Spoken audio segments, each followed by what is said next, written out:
Welcome back everybody to another episode of UWP Custom Baits. I throwed some little eyes on my little fin kickers here. Thank you to Bent Rod and STG for dropping down some knowledge in my last video on helping me out. I ran a complete run without messing any up, so that was a big deal for me to finally get these to work out. But today I think I'm going to throw it back, way back to where I very first started and the first molds I got, and we're going to shoot those and talk about what we're going to do for 26.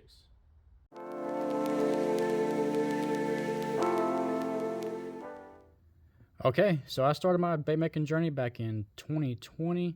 This is the first mold I have ever bought. This is the 4-inch open pour mold by Anglin AI.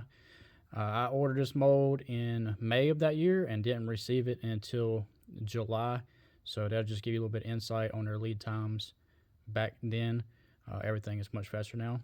But yeah, just like everybody else, I was watching World's Worst Fishing, Chris Jones, and he was doing some amazing things in this mold, and being the creative type, I was like, I got to give that a shot.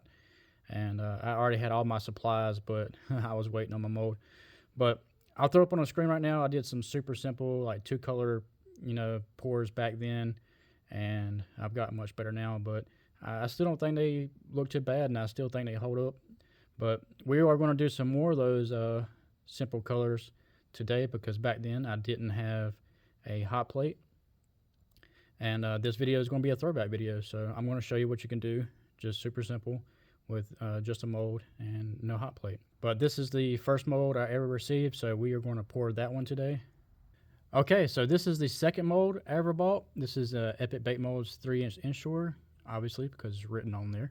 This was way back in the day before they did any engraving on their molds or anything like that.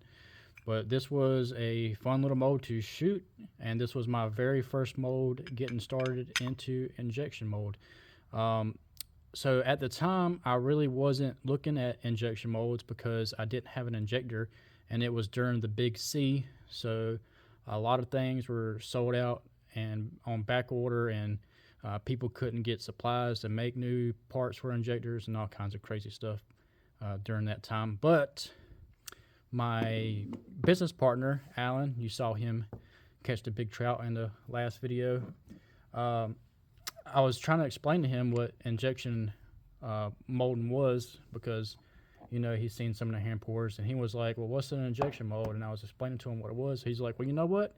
He's like, I think I have one of those things. And I was like, really? And he's like, yeah, let me check.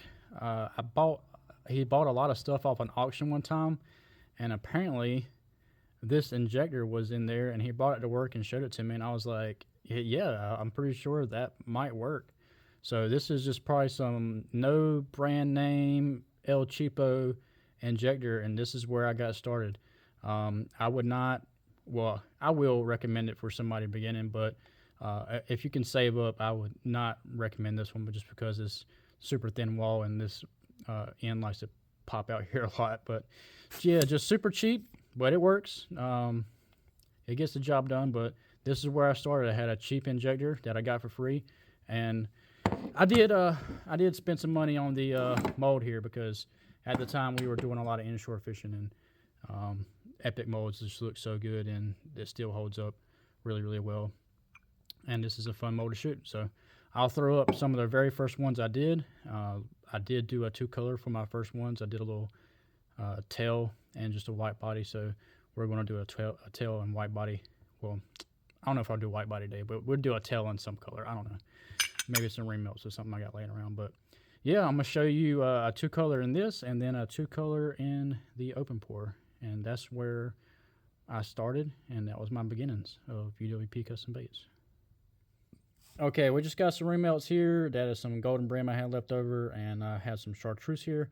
I know it's not as exciting as a color build, but this is just what I had laying around, and it would work perfectly for what we are doing today. So I like to, for this color here, I like to do a 2-color tail and body, and I'm going to show you how I do my tails in this mold here. I got the tail color a little bit hotter than the body. The body we don't want too hot, because we want good flake suspension. We don't want all the flake to go to the bottom, but we can get the tail color pretty hot. I like to pour it here on the table and just angle it up a little bit. And I like to start in the tail. Obviously we're doing a tail color, so we're going to start in the tail And I'm going to fill that tail up till it looks like it's about to run over, and slightly start tilting it down. Grab our body color here, and we are going to start in the tail also, because we want those two colors to bond together really well. Remember guys, we don't have a hot plate, we're just starting out, and we are going to finish that body off there. And this is incredibly hard to do while trying to do this around the camera. I need to have a little bit more back here in the tail, but it looks like our plastic is already setting up on us a little bit. But that's okay, we can fix that. I can show you how to fix that in a second. Grab us another mold here. I did start off with one mold, so I had to do these individually, pour one, then wait till it's set up and heat my plastic back up and start over from the very beginning. But we have upgraded since then to a few more molds here, so we were going to use them, but just pretend we had to start over. Yeah, fill that tail up, get that body going. Super shaky today guys, I'm sorry. It has been a long time since I poured this mold actually. Just overfill it like crazy. Didn't mean to do that, but it'd be all right. Got one more here. Not sure, my plastic might be cooled off too much by now, but we're gonna try it anyways. It'd be all right. Let that one run down into the body a little bit more. Grab our other color here. This body color is really starting to get set up. Really push that. I'm not going to set it all the way down on the table this time. I'm going to let it stay in that tail so I don't have to go back over top of it.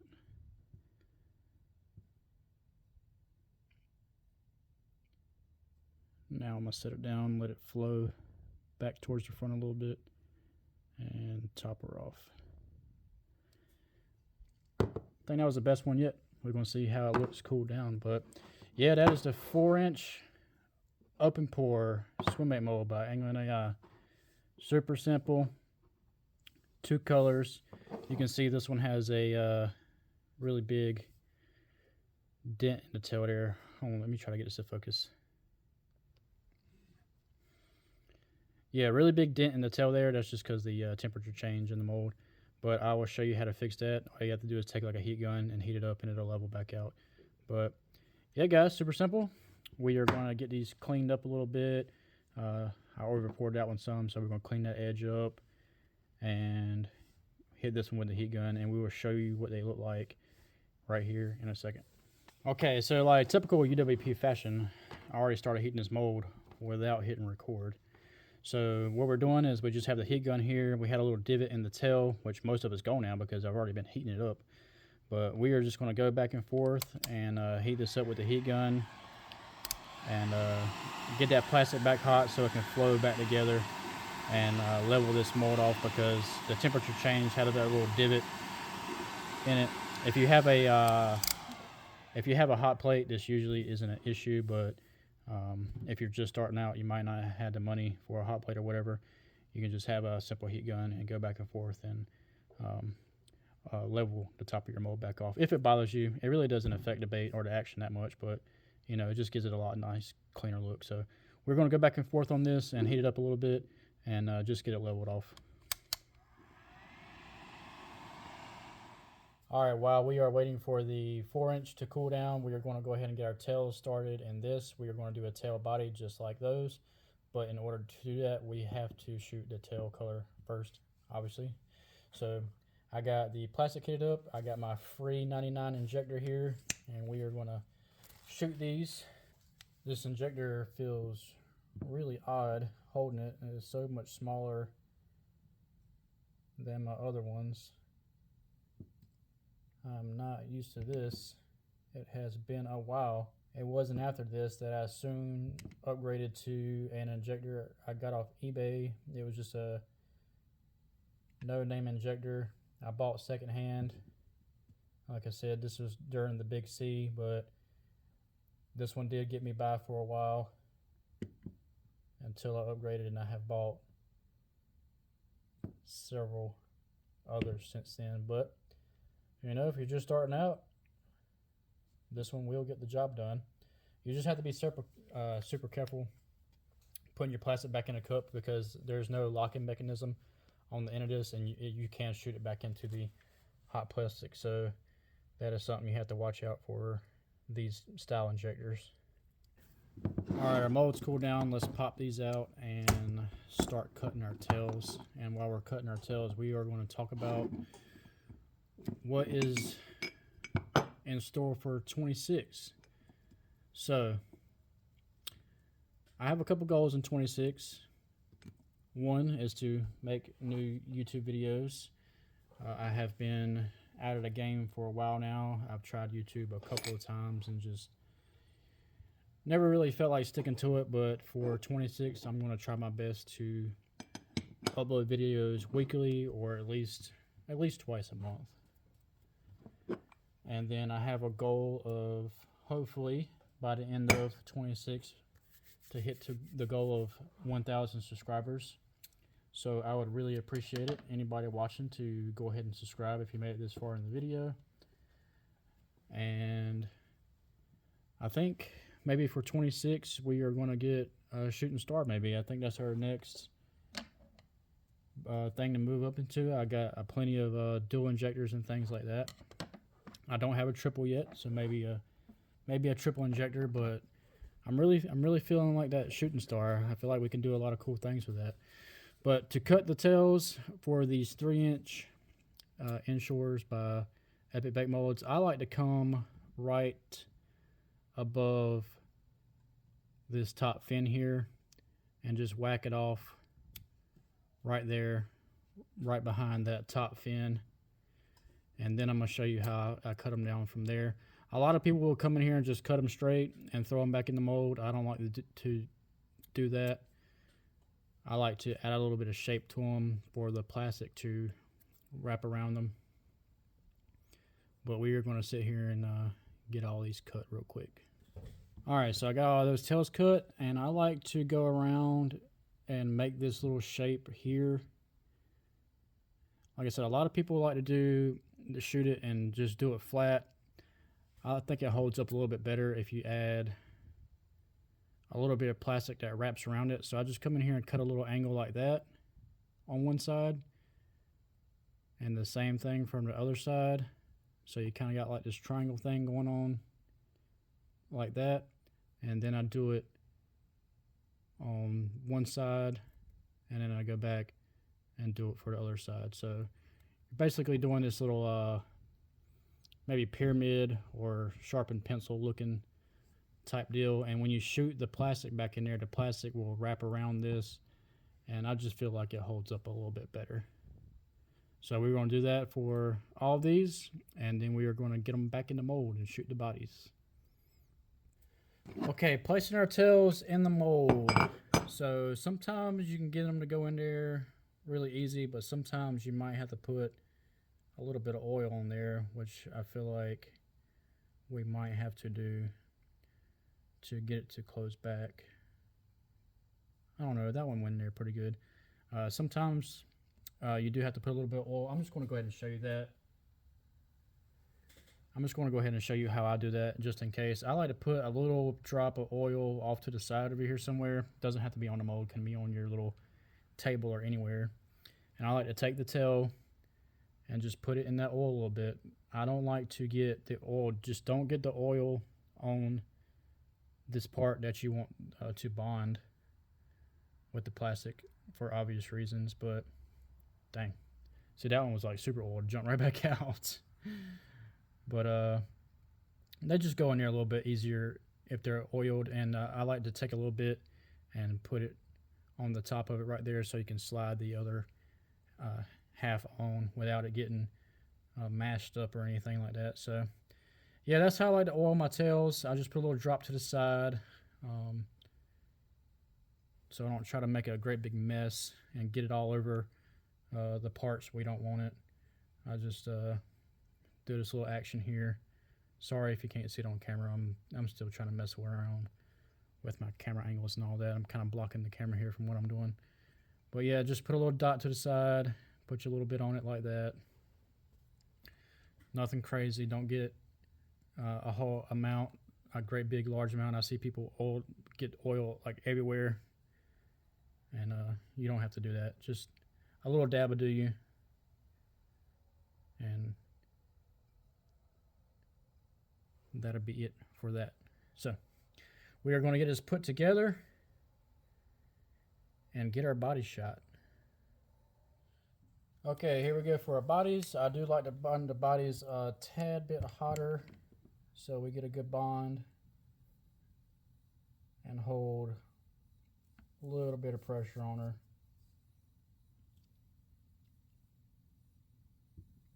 And just make an absolute mess. Why are you hanging on there? I don't like that. Okay, whatever that was about.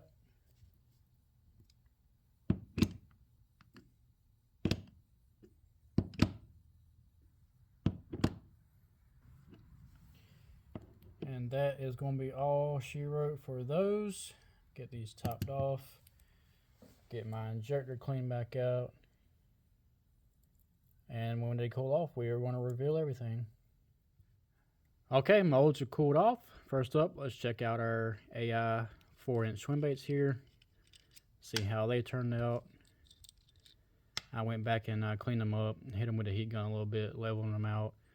They still probably could have used a tiny bit more plastic at the top, but they are going to be just fine. They are going to fish just fine. So there it is,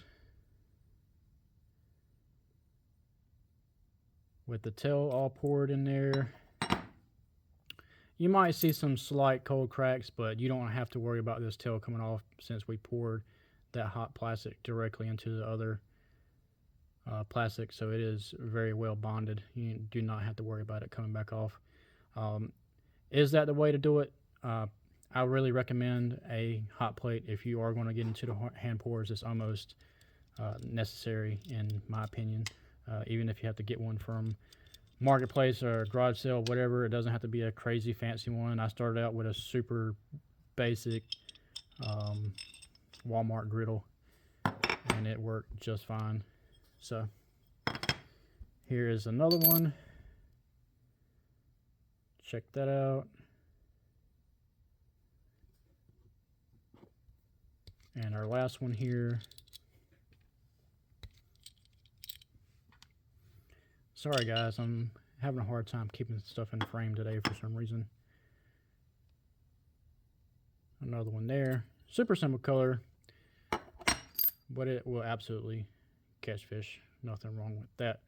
So that is the 4-inch hand pour AI, absolute classic. This one's been around for a while now and absolutely still catches fish. Everybody's on to the new hot thing, but these baits absolutely still work. Now let's check out our 3-inch Inshore, see how they turned out. And they look absolutely awesome. I think they turned out great. Yeah, check these out.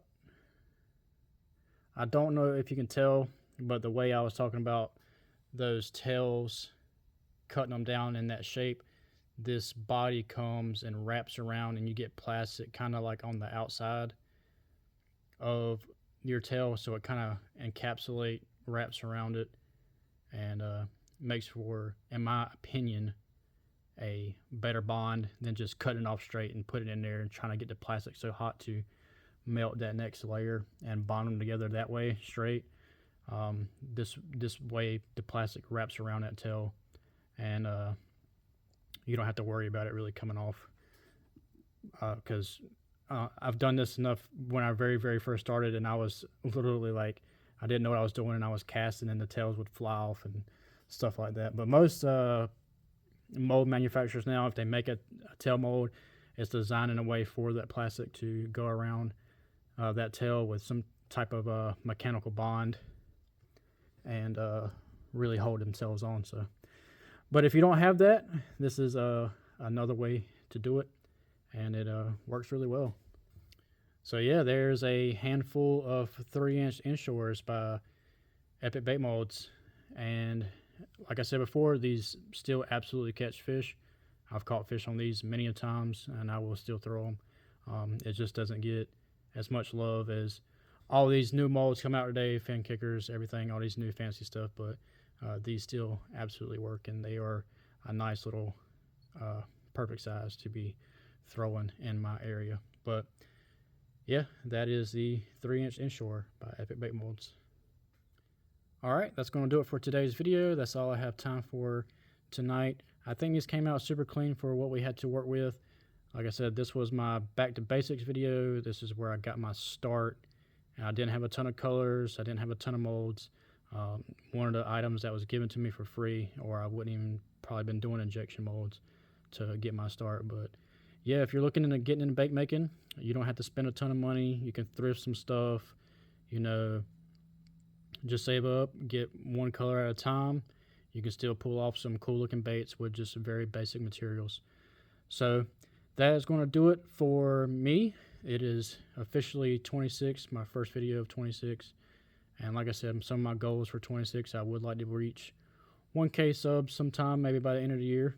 You know, we'll see how it goes. I would like to post more videos, and I would like to get some sort of action camera so I can go out and get like some videos of fishing, the baits and all that kind of stuff. I am just filming on my phone, so it is kind of hard to do everything.